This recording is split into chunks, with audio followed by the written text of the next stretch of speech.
দেখুন বন্ধুগণ, এটা হলো পিপলি শাক। আজকে আমি এটা আপনাদেরকে রান্না করে দেখাবো।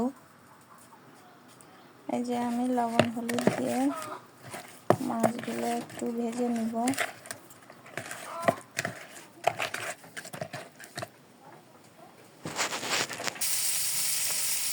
কড়াইয়ে তেল দিয়ে দিচ্ছি।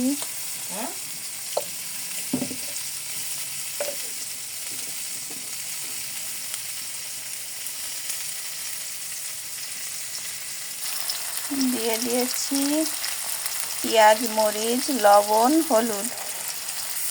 এগুলো একটু ভালো করে ভেজে নিতে হবে।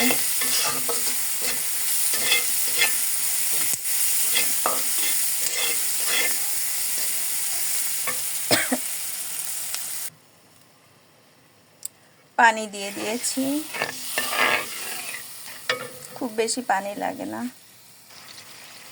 পানিটাকে একটু ফুটতে দিতে হবে।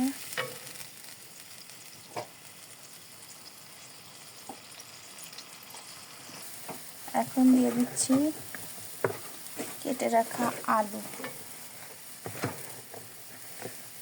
এখানে একটা আলু চিকন চিকন ফালি করে কেটে নিয়েছি।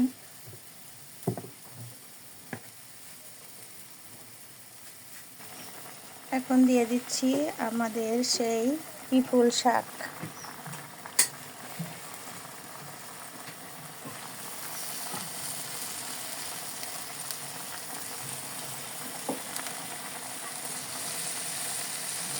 ঘ্রাণটা এত সুন্দর যে এক প্লেট ভাত আপনি অনায়াসেই খেয়ে ফেলতে পারবেন। যদিও শাকটা একটু তিতা, কিন্তু অনেক টেস্টি আর অনেক মজা। এখন আমরা এটাকে ঢাকনা দিয়ে ঢেকে দেবো সিদ্ধ হওয়ার জন্য।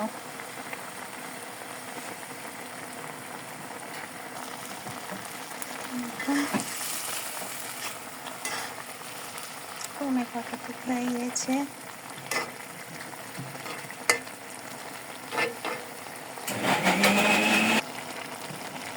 দেখুন শাক কতটুকু হয়ে গিয়েছে, আর এর এত সুন্দর ঘ্রাণ। এটা আপনারা যারা না খেয়েছেন এবং করছেন তারা বুঝবেন না। অবশ্যই যদি আপনাদের এলাকায় থাকে খেয়ে দেখবেন। এখন দিয়ে দিচ্ছি মাছ।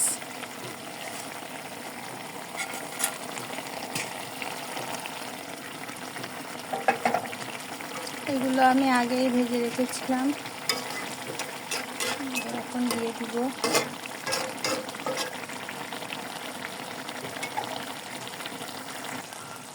দেখুন আমাদের রান্না কমপ্লিট। দেখতে কত সুন্দর হয়েছে আর এত সুন্দর ঘ্রাণ, খেতেও অনেক টেস্টি।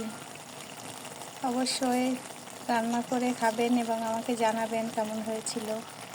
ধন্যবাদ সবাইকে।